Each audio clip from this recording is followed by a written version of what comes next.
Good afternoon girls. हम chapter number 3 पढ़ रहे थे टेस्ट से पहले, जिसमें से कुछ टॉपिक्स उसमें रह गए थे जो आज मैं आपके सामने आपको डिस्कस करने वाली हूँ।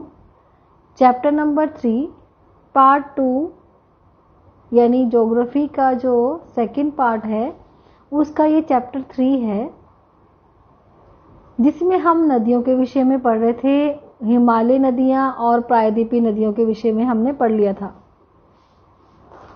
हिमालय नदियां यानी हिमालय पर्वत में से बहने वाली नदियां, जिन्हें हम उत्तरी नदियां भी कहते हैं, और प्रायद्वीपीय नदियां जिन्हें हम दक्षिण भारत की नदियां भी कहते हैं। इस चैप्टर में हमने अलग अलग नदियों के विषय में पढ़ा था कि नदियां कहाँ से निकलती हैं और अंत में वो कहाँ जाकर गिरती हैं। जैसे उत्तरी भारत की नदियां बंगाल की खाड़ी में गिरती हैं और इसमें से सिंधु नदी अरब सागर में गिरती है, और दक्षिण भारत की नदियों में से नर्मदा और तापी नदी, पेरियार नदी ये अरब सागर में गिरती है, और इसके अलावा गोदावरी, कृष्णा, कावेरी, महानदी ये बंगाल की खाड़ी में गिरती है। तो भारत का जो अधिकतम जल है वो बंगाल की खाड़ी में गिरता है। अगर हम अंदाज़ा लगाएं तो 70% जो जल है भारत की नदियों का वो बंगाल की खाड़ी में गिरता है और 30% अरब सागर में गिरता है। यहाँ पर आज हम इस बात को करेंगे कि नदियों की उपयोगिता क्या होती है, नदी का जो जल है उसका उपयोग हम कहाँ करते हैं। ये कॉमन टॉपिक है। नदियों का जल, जैसे हम जल का इस्तेमाल करते हैं वही हम नदियों के जल का इस्तेमाल करते हैं अपनी दैनिक आवश्यकताओं की पूर्ति के लिए। कपड़े धोना, नहाना, ये सारा जल हम नदियों के द्वारा पाइपों से घरों तक पहुंचाया जाता है, जिससे मनुष्य अपनी दैनिक आवश्यकताओं की पूर्ति करता है। नदियों के जल को पीने के लिए भी इस्तेमाल किया जाता है। इसके अलावा अगर हम आर्थिक दृष्टि से देखेंगे तो नदियों का जल कृषि के लिए और उद्योगों के लिए इस्तेमाल किया जाता है। उद्योगों में जल से बिजली का उत्पादन भी किया जाता है, जिससे उद्योगों में मशीनें चलाई जाती हैं। तो इस तरह से जल, नदियों का जल बहुत उपयोगी होता है। अलग अलग उपयोगिताएं हैं, इसके विषय में आप अपने खुद विचार लिखेंगे, जो मैंने लिख के नहीं आपको पीडीएफ में दिए हैं, मैंने आपको अभी समझाया है। इसको आप अपनी कॉपीज में अटेम्प्ट करेंगे। नदी जल उपयोग की सीमा। भारत में नदियां प्रतिवर्ष विशाल जल की मात्रा से बहती हैं, जिसमें बारहमासी या सदाबहनी या जिसे हम नित्यव्याही नदियां भी कहते हैं, यानी सारा साल बहने वाली नदियां, पूरा वर्ष बहने वाली नदियां सदाबहनी नदियां कहलाती हैं। इसके अलावा अन्यव्याही नदियां वो होती हैं जो किसी विशेष ऋतु में बहती हैं। भारत में नदियों में समय और स्थान के साथ असमानताएं पाई जाती हैं। ये आप जान चुके हो, चैप्टर को पूरा आपने पढ़ लिया है। क्योंकि नदियां स्थान के अनुसार अगर हम देखें तो नदियां हिमालय पर्वत से निकलने वाली नदियां उत्तरी भारत के मैदानी भागों में बहती हैं और पूरा वर्ष बहती हैं। दक्षिण भारत की नदियां जो मौसमी नदियां हैं और वो पूरा वर्ष नहीं बहती हैं। तो इस तरह से नदियों का समय और स्थान के अनुसार बहुत सारी विभिन्नताएं पाई जाती हैं। कुछ नदियां जिनमें बहुत ज़्यादा जल होता है उनका बहाव भी बहुत तेज होता है, उनमें बाढ़ आ जाती है, और कुछ भाग ऐसे होते हैं जहां पर नदियों का जल नहीं पहुंच पाता, वो सूखा क्षेत्र बन जाते हैं। तो नदियां जहां पर विशाल रूप से बहती हैं वहां पर अधिक जल होता है, और जल जब ग्लेशियर्स मेल्ट हो जाते हैं, हिमालय पर्वत से निकलने वाली नदियां, ग्लेशियर से निकलने वाली नदियां, जब हिमनद या ग्लेशियर मेल्ट हो जाते हैं ज़्यादा तापमान की वजह से, जिससे उनका जल नदियों में आ जाता है और जिससे नदियों के जल का लेवल अप हो जाता है, यानी लेवल बढ़ जाता है, जिससे वो बाढ़ का रूप धारण कर लेती हैं और बहुत सारे जगहों को खराब कर देती हैं। इस तरह से बहुत सारा नुकसान हो जाता है। कुछ ऐसे भाग हैं जहां पर नदियों का जल नहीं पहुंच पाता, उन स्थानों पर सूखा पड़ जाता है। तो इस तरह से बहुत सारी समस्याएं हैं। कुछ भाग जिन पर बाढ़ आ जाती है और वहां पर बहुत सारा नुकसान होता है, जन और धन दोनों का। कुछ ऐसे भाग जहां पर सूखा पड़ता है, वहां पर भी नुकसान होता है, ना वनस्पति हो पाती है, जीव जंतु मर जाते हैं। तो इन समस्याओं को दूर करने के लिए सरकार के द्वारा नदियों की द्रोणियों को जोड़ने हेतु कुछ योजनाएं बनाई गई हैं, जिसमें बाढ़ और सूखा दोनों की रोकथाम की गई है। जैसे एक है गंगा और कावेरी नदी लिंक नहर। दो नदियों को जोड़कर एक नहर निकाली गई है और उन स्थानों पर उस नहर का जल पहुंचता है जहां पर सूखा पड़ता है।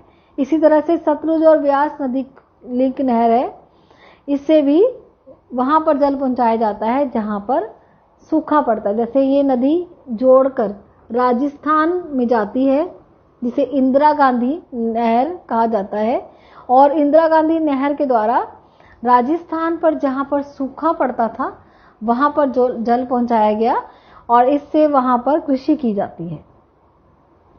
इस तरह से दोनों चीजों का रोकथाम हो गई। जहां बाढ़ आती थी, बाढ़ की रोकथाम भी हुई और इसके साथ साथ बाढ़ के साथ साथ सूखे की भी रोकथाम की गई। नेक्स्ट हमारा टॉपिक है हिमालय नदियां और प्रायद्वीपीय नदियां। पूरे चैप्टर में आपने हिमालय नदी और प्रायद्वीपीय नदियों की विशेष चीजों को पढ़ा था, जिसको हम यहाँ अंतर के रूप में भी कह सकते हैं। जो जो चीजें हमने हिमालय नदियों के विषय में पढ़ी थी उसको हम लिखेंगे और इसके साथ साथ प्रायद्वीपीय नदियों के विषय में जो हमने पढ़ा था उसको भी लिखेंगे, तो हम इसकी तुलना भी कर सकते हैं।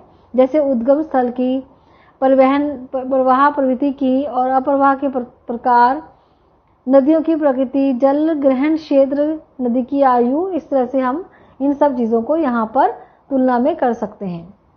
उद्गम स्थल, हिमालय नदियां हिम नदी के ढके हिमालय पर्वतों से निकलती हैं और प्रायद्वीपीय नदियां पठार या मध्य उच्च भूमि से निकलती हैं। बारहमासी होती हैं, हिमालय नदियां बारहमासी हैं और प्रायद्वीपीय नदियां मौसमी हैं, मानसून वर्षा पर निर्भर है। अप्रवाह के प्रकार में ये नदियां मैदानों में वृक्षाकार रूप में बहती हैं और वो आयताकार और हरे प्रतिरूप बनाती हैं। नदी की प्रकृति, हिमालय नदियां क्योंकि ये ग्लेशियर्स के बहने से बहती हैं और पिघलने से बहती हैं और इनका मार्ग लंबा होता है, उबड़ खाबड़ पर्वतों से गुजरती हैं और अपर्दन करती हुई आती है। मैदानों में ये अपना रास्ता भी बदल देती हैं, जैसे कहीं अपना रास्ता बदलकर विसर्प बनाती हैं, सांप की तरह चलती हैं। और प्रायद्वीपीय नदियां सुसमायोजित होती हैं, घाटियों का निर्माण करती हैं और जल ग्रहण क्षेत्र की अगर हम कंपैरिजन करेंगे तो उसमें हिमालय नदियों का जो जल ग्रहण क्षेत्र है वो ज़्यादा है, वो बड़ी द्रोणी कहलाएंगी और प्रायद्वीपीय नदियां अपेक्षाकृत छोटी द्रोणी। नदी की आयु, युवा, क्रियाशील और घाटियों का गहरा अपर्दन करना। और जो प्रायद्वीपीय नदियां हैं ये प्रणमित परिच्छेदिका वाली प्रौढ़ अवस्था वाली नदियां होती हैं, ये अपने आधार तल तक पहुंच जाती हैं। तो इस तरह से ये कंपैरिजन है। इसके बाद नेक्स्ट है नदियों का प्रदूषण। ये हमारा लास्ट पॉइंट है इस चैप्टर का कि नदियों का प्रदूषण क्यों होता है, क्या कारण है नदियां प्रदूषित हो जाती हैं। ये एक कॉमन सी बात है जो आप लोग भी देखते होंगे कि आसपास जल जो होता है, नदियां होती हैं, आपके अगर आसपास कोई नदी है तो आपने देखा होगा लोग वहां पर पशुओं को नहला रहे हैं या वहां पर खुद स्नान कर रहे हैं, कपड़े धो रहे हैं, जिसका गंदा जल उस नदी में मिल जाता है। जो नदी बह रही है तो उसका नदी का जल भी प्रदूषित हो जाता है। इसके अलावा वहां पर अगर कोई उद्योग है, आसपास कोई फैक्ट्री है, तो फैक्ट्री से निकलने वाला गंदा जल भी उसका निकास भी नदी में कर दिया जाता है ताकि वो नदी के अंदर ही चला जाए और दिखेगा नहीं किसी को, लेकिन उससे क्या होता है, नदी प्रदूषित हो रही है। इस तरह से और बड़े कारण हैं, जैसे यहाँ पर ये बताया हुआ है कि औद्योगिक कूड़ा करकट, जैसे मैंने आपको बताया है, वो डाल दिया जाता है, या फिर बहुत से शमशान घाट नदी के किनारे होते हैं। कई बार मृत शरीरों की नदी को भी नदियों में डाल दिया जाता है। कुछ त्योहारों पर फूलों या मूर्तियों को नदी में डुबो दिया जाता है। बड़े पैमाने पर स्नान व कपड़े धोने से भी नदियों का जल प्रदूषित हो जाता है। तो इसे प्रदूषण मुक्त कैसे करेंगे नदियों को? एक तो नदियों के अंदर ये कूड़ा करकट जो है इन्हें नहीं डालना चाहिए, और उद्योगों का जो निकास स्थान है वो छन कर अगर हम देखें कि अगर उसको एक फिल्टर करके फिर नदियों में डाला जाए तो उससे नदियां प्रदूषित नहीं हो पाएंगी। पशुओं को नहलाना, कपड़े धोना, कूड़ा डालना, इन सबको रोकना चाहिए। नदी का जो जल है उसे स्वच्छ रखना चाहिए, उसमें किसी प्रकार का कोई भी कूड़ा नहीं डालना चाहिए। इस तरह से हम नदियों को प्रदूषित होने से बचा सकते हैं। यहाँ तक ये हमारा चैप्टर यहाँ ख़त्म होता है। इसके बाद का जो नया चैप्टर है वो हम अपनी अगली वीडियो में पढ़ेंगे।